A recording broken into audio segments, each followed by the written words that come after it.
বলিউড হোক কিংবা দক্ষিণ ভারত ২০২৫ সালে একটাই মুখ বারবার আলো কাটছে, রশ্মিকা মান্দানা। একসময় যাকে সবাই চিনত পুষ্পার শ্রীভাল্লি নামে, আজ তিনি নিজে এক ব্র্যান্ড। তার নাম মানেই রেড কার্পেটের ঝলক, ট্রেন্ডিং টপিকের ভিড়ে এক স্থায়ী উজ্জ্বল আলো। এমন নয় যে রশ্মিকা কখনো ব্যর্থ হননি, বরং এই পথ চলার প্রতিটি মোড়ে ছিল ঝুঁকি, সংশয়, সমালোচনা। কিন্তু সেই সব কণ্ঠস্বর এখন ম্লান, কারণ ২০২৫ প্রমাণ করেছে রশ্মিকা এখন ভারতের নতুন গোল্ডেন গার্ল। রশ্মিকার বছরটা শুরু হয় ফেব্রুয়ারিতে ভিকি কৌশলের বিপরীতে ঐতিহাসিক অ্যাকশন ড্রামা ছাবা দিয়ে। মারাঠা সাম্রাজ্যের পটভূমিতে তৈরি এই ছবিতে রশ্মিকা অভিনয় করেন মহারানী ইয়েসুবাইয়ের চরিত্রে। ১৫০ কোটির বাজেট ছুঁয়ে যাওয়া এই ছবির আয় দাঁড়ায় প্রায় ৮০৭ কোটি টাকা। বছরের প্রথম কোয়ার্টারে বলিউডে তুফান তোলে ছাবা, আর রশ্মিকার নাম ওঠে বছরের সবচেয়ে আলোচিত অভিনেত্রীর তালিকায়। এরপর মার্চে মুক্তি পাওয়া সিকান্দার ছিল ভিন্ন মাত্রার এক পরীক্ষা। সালমান খানের বিপরীতে অভিনয় করা মানেই দৃষ্টি, প্রত্যাশা, তুলনা সবকিছুর ভার কাঁধে নেওয়া। ছবিটি বক্স অফিসে যদিও প্রত্যাশিত সাফল্য পায়নি, কিন্তু রশ্মিকার পারফরমেন্স ছিল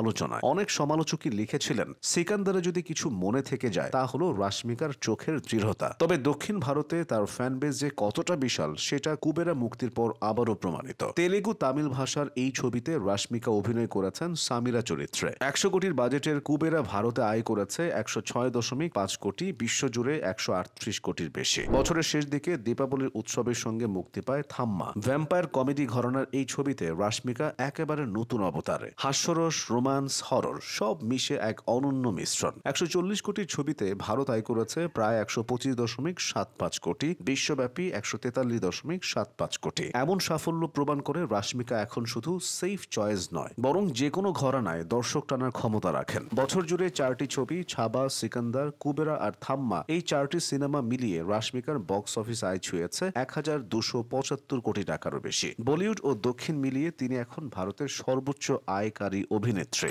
রশ্মিকার যাত্রা একেবারে সিনেমাটিক। গীতা গোবিন্দমের মিষ্টি প্রেমিকা থেকে ডিয়ার কমরেডের প্রতিবাদী ক্রিকেটার, পুষ্পার শ্রমজীবী শ্রীভাল্লি থেকে অ্যানিমালের নীরব অথচ দৃঢ় গৃহবধূ, প্রতিটি চরিত্রেই এক ভিন্ন রশ্মিকা। অনেকে বলেন তিনি পুরুষ নির্ভর সিনেমায় কাজ করেন, কিন্তু সত্যিটা অন্যরকম। সেই সিনেমাগুলোর মধ্যেই রশ্মিকা এমন এক উপস্থিতি তৈরি করেন যা পুরুষ চরিত্রের বাইরে দাঁড়িয়ে যায়। ২০২৫ সালের শেষ নাগাদ রশ্মিকা জিতেছেন একাধিক বড় পুরস্কার, যার মধ্যে রয়েছে সীমা বেস্ট অ্যাক্ট্রেস তেলেগু আর GQ most influential south star. Forbes India তাকে রেখেছে তাদের 30 আন্ডার 30 তালিকায়, আর ইনস্টাগ্রামে ৫০ মিলিয়নের বেশি ফলোয়ার নিয়ে তিনি দক্ষিণ ভারতের সবচেয়ে ফলো করা অভিনেত্রী। তিনি এখন শুধু পর্দার নায়িকাই নন, ব্র্যান্ডেরও মুখ। রশ্মিকার জীবনের আলো যেমন উজ্জ্বল, তেমনই কখনো কখনো এসেছে ছায়াও। কিরিক পার্টির সহ অভিনেতা রক্ষিত শেট্টির সঙ্গে তার এঙ্গেজমেন্ট ভেঙে যায় ২০১৮ সালে। পরবর্তীতে গুঞ্জন ওঠে বিজয় দেবরাকোন্ডার সঙ্গে সম্পর্কের, যা ২০২৫ সালে আনুষ্ঠানিকভাবে বাগদানে পরিণত হয়। এমনকি ২০২৩ সালের কুখ্যাত